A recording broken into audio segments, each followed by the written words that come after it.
Hello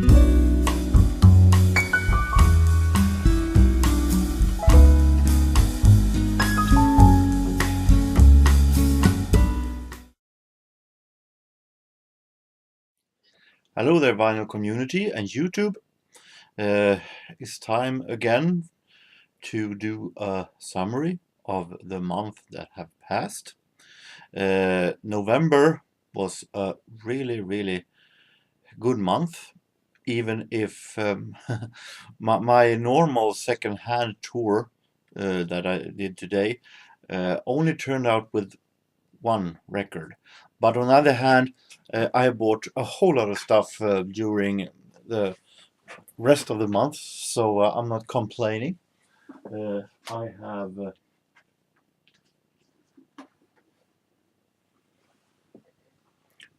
all this to show. So we better get going. Starting off with two vinyl singles that I bought. Main part here is of course then CDs and full-length vinyls.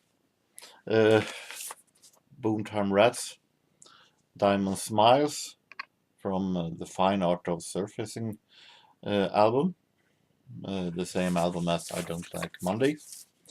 I think this even is the follow-up single of I Don't Like Mondays. A great song, nothing more, nothing less. Not, of course, not in the same quality as that one, but it's a great song, definitely a great follow-up single. I bought also a single by singer Bobby Caldwell from 1980, and I wanted more, so I got this single from 1979. The single is Can't Say Goodbye, and on the other side, Down for the Third Time.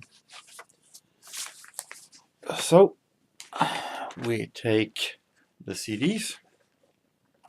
Been a great CDs month. I have done ordering to web shop Ginza because they had a sellout of a lot of records, and I found a whole lot of stuff there. 4 real jazz albums that I was really satisfied to find. They are all from the same label, and here we have Thelonious Monk in different combinations. 4 in 1, released on the low budget label Backup, Essential Jazz Masters, that I actually had some records with before. So they are a pretty good label that have released some great stuff. 50s recordings are this, and as I think all of these are. And we have here Jerry Mulligan and Westwood Walk Backup. I was a little afraid that this was going to be those tunes with Jerry Mulligan and Chet Baker that we see pretty much all the time, walking and so on. But this was actually a whole lot of Jerry Mulligan stuff that I didn't have before. So that was really great to find that. And the 2 other jazz CDs were no, I have 1 more also. Sorry, 3 more. We have here Clifford Brown and Max Roach, Joy Spring. I've shown records before with this combination, and it was great to find a CD also.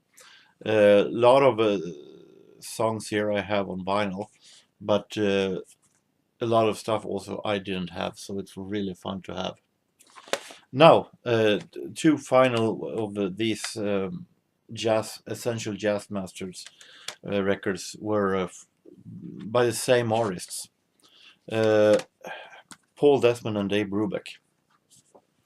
Never been listening all that much to Dave Brubeck. Never been that huge fan of him, but I'm starting to learn. And this both here, because I've also found this Stardust Dave Brubeck, but it also is a record with Paul Desmond.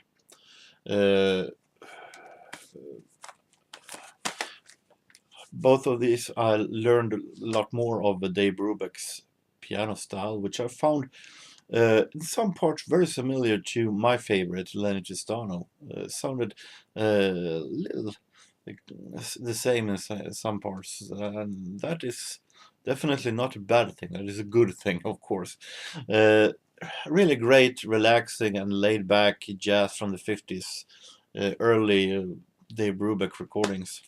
This one also is a live recording from the College of the Pacific. So really, really, really great jazz findings at Ginza. And at Ginza, I also bought this. This is a album that is actually a candidate for Finding of the Year. I actually found myself a box set of Carole King, the real Carole King Ultimate Collection 3 CD. And it's only 70s stuff. So I'm very, very happy. I only listened to the first CD yet, but it was really, really fantastic, great. And one might think that this could be a low budget release, but no, it is a Sony release, and really, really great. Now this is, of course, part of the real series that Sony have released, but real fantastic box sets filled with Carole King music. Really, really satisfied with this one. And I also bought at Ginza this is Då som nu för alltid, Then as now forever. This is the final album by Swedish group Kent, released in 2016, that I found for only $50. I haven't been able to listen to this album yet. Maybe that one will go also to the top finding of the year if it is just as good as I'm hoping it is. But Kent, a band that have been existing for almost more than 20 years, decided to quit doing music together to do other stuff, and this was their final album, aside from a compilation that they released afterwards, but the final studio album. So I'm very satisfied by having this one. I also managed to find some second-hand records, and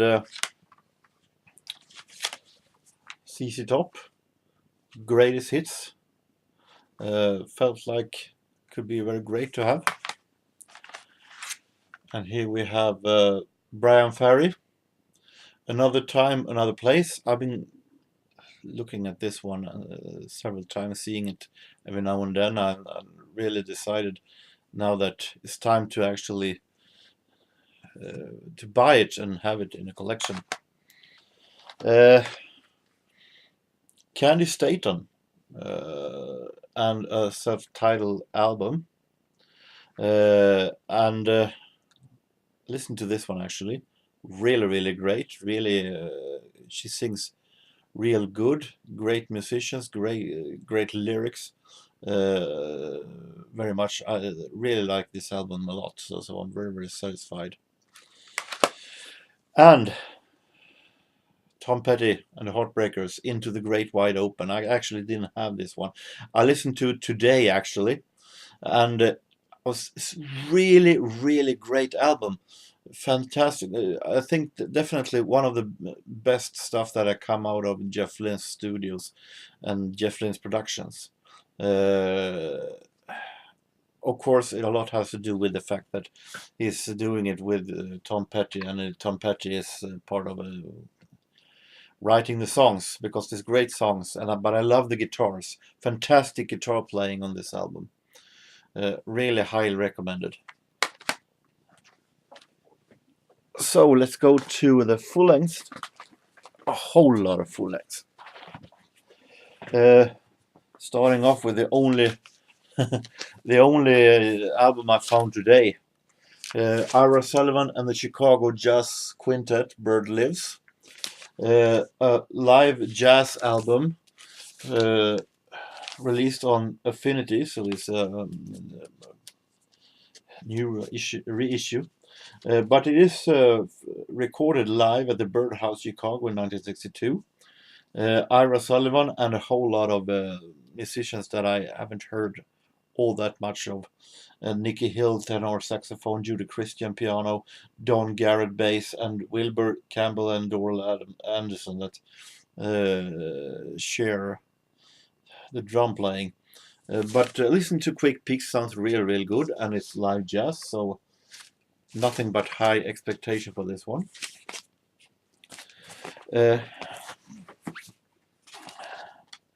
Bought a whole lot of stuff from the record store that we have in Sundsvall, Vinylstallet, that I have made a video and tour from, as you might remember. They had a package price of 4 records for $10, 100 kronor, and I bought 5 records. Managed to find some real great soul. People's Choice, this is Turn Me Loose from 1978, released on the fantastic record label known as Philadelphia. So listen to Quick Peaks. This one sounds really great. Especially they seem to, I'm not listen all that much to People's Choice, but I especially think like when they do their instrumental stuff, so it's going to be very interesting. I found another People's Choice. We Got the Rhythm, also released on Philadelphia, 1976. Found this one, Elton John live in Australia with Melbourne Symphony Orchestra. A double set, gatefold. Plays a lot of his best songs, like Don't Let the Sun Go Down on Me, Sorry Seems to Be the Hardest Word, Candle in the Wind, and so on. Sounds real powerful with the orchestra behind Elton John and the band. Real great. More soul. Spinners. This one is from 1977, 8. Sounds real interesting. Released in Atlantic. We have here a couple of albums I found at Erikshjälpen. Edmundo Ross, Latin Love In. What is it with the 70s and all of this semi-nude front covers in several cheesy ways? Pretty a little cult in some way also. This is interesting. This is the new Benny Goodman Sextet. This is actually an album released in the 50s, 1952, with another sextet then reduced to in the 40s with Charlie Christian and Lionel Hampton and Teddy Wilson and so on. Teddy Wilson is still here. But is Benny Goodman, Terry Gibbs vibraphone, Teddy Wilson piano, Mundell Love guitar, Sid Vai's bass, and Terry Snyder drums. But listen to Quick Peaks, and it sounds real good, just as good as it was in the 40s with Hampton and Charlie Christian. So real good one, released on Columbia. Real fine and old record. Here is a very interesting one. I have heard a lot of Gene Krupa as a member of Benny Goodman band, as a big band leader. Here is a release on Verve with a pretty odd setting to be a Gene Krupa. Recordings of 1953 with Gene Krupa and a minor band. This is a sextet, I think, with Charles Shavers, Bill Harris, Eddie Lockjaw Davis, Teddy Napoleon, Roy Brown, and Gene Krupa.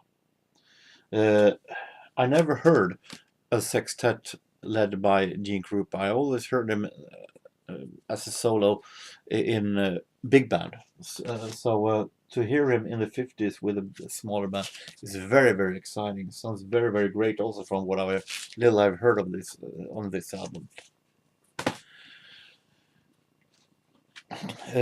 Speed it up a bit. Here is an album that I was very happy to find. Walter Carlos' Clockwork Orange, a soundtrack from the movie. I couldn't care less about the movie. It's not my style, actually. But in 1987, 30 years ago, I copied this on a cassette from my friend Otto. And finally, I managed to find on vinyl the album itself. So it's pretty much nostalgia. This album with electronic versions of classical music. Eddie Lockjaw Davis, Uptown. This is real great swinging jazz music with Eddie Lockjaw Davis on saxophone, and we have organ, Doc Dagby and Charlie Scott sharing, and Charlie Rice, and real great and groovy jazz music. We have Oscar Peterson. We're now on a part where I was at Skivnystalet, who had a whole bunch of jazz albums that were selling for a very great low price. Oscar Peterson live at North Sea Jazz Festival in Hague, Holland, 1980. The great thing here is that he plays with Toots Thielemans at harmonica. So Oscar Peterson and Toots Thielemans, and Joe Pass guitar, and Nils Henning Åsted Peterson and bass. And it's a double album set. So this one is, listen to Quick Peaks, sounds very interesting and special. Going real back in time now, Louis Russell, one of the more forgotten big band leaders from the very earliest part of the big band era.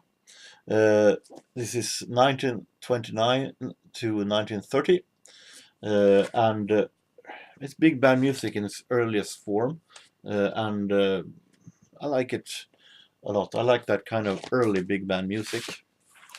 Piano music, Errol Garner, complete Savoy Sessions, Volume 1 and Volume 2. Real great. Recorded in the 40s with both trios and various forms, and a quartet also with Slam Stewart. So real interesting stuff.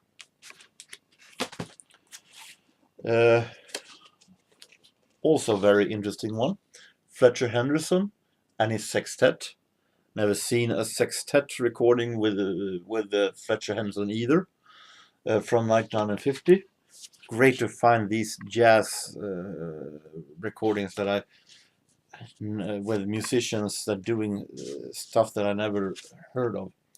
The most famous name here is Lucky Thompson, but besides from Fletcher Henderson, but it sounds real interesting with Fletcher Henderson in sextet form. Wayne Marsh and Lee Cooney's quintet live at the Montmartre Club, and it is from 1975, but it sounds real good. And interesting here is that they are trying to do this Lenny Tristano feeling that they had when they recorded with Lenny Tristano about 20-25 years earlier. They do several songs by Lenny Tristano here also, and songs that they did with Lenny Tristano. at the time. And Wayne Mars and Lee Konitz are, of course, both students of Lenny Tristano. So it has Lenny Tristano's spirit all over, even if it is not Lenny Tristano on piano. There is no piano here, so but still it has Lenny Tristano's spirit all over this album. We have a couple of early 20s jazz also. We have McKinney's Cotton Pickers. McKinney's Cotton Pickers was more or less a studio band led by William McKinney that had a whole lot of famous names in their sessions. You have Don Redman, Rex Stewart, a whole lot of interest. Benny Carter is here, really Quinton Jackson, whole lot of famous names here. And I have one of these series, black and white series with McKinney's Cotton Pickers. I have the first one. This is volume 2, and this is volume 5. So I have only one of volume 3 and 4. Then I think I have complete McKinney's Cotton Pickers on this series. And also, I love this early form of a close to big band.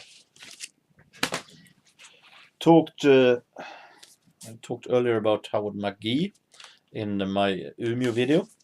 I managed to find this. Howard McGee with Shelly Manne, Finest Newborn Jr. and Leroy Vinegar. Maggie's Back in Town. Recordings from 1961. Sounds really interesting and okay. And finally, I managed to find this. And now we're stepping away from the jazz. Simon Townsend is the kid brother of the Who's Pete Townsend. I had no idea what this actually was. I had to listen to YouTube to listen what it was actually, and something pretty good 80s pop music, Sweet Sound from 1983. Pete Townsend has actually produced. Sounds nothing like the Who, even if Simon Townsend these days are, from what I understand, touring with the Who. But it's sealed. See if I do a seal to reveal with this album in the future. I don't know, but sounds really interesting. I'm the Answer was, I think, his only hit, and it's on this one. And I never heard of that before, but it sounds real good. So that was November. That seemed pretty great with a whole lot of interesting stuff. I'm a little bit behind listening. I have to listen to a whole lot of records now.